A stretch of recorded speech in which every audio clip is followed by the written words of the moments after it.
皆さん、こんにちは。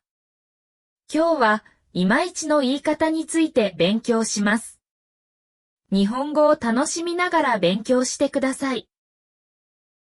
意味、ちょっと、あと少し。例、1、このパンケーキ、見た目は可愛いけど味はいまいちだね。味は少し何かが足りない感じだね。2、英語がいまいち好きになれない。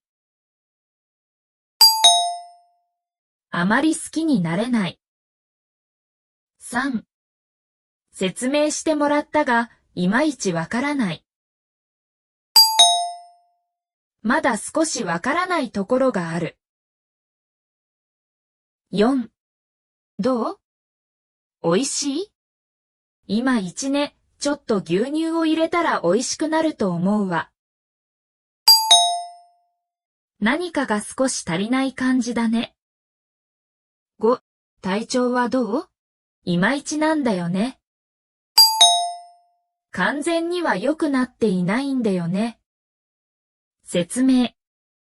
いまいちは期待に対して少し足りないという意味で、ちょっとあと少しと言いたいときに使われます。ちょっと足りない、何かが少し不足しているという意味ですが、実際にはあまり良くないと言いたいときに使用されます。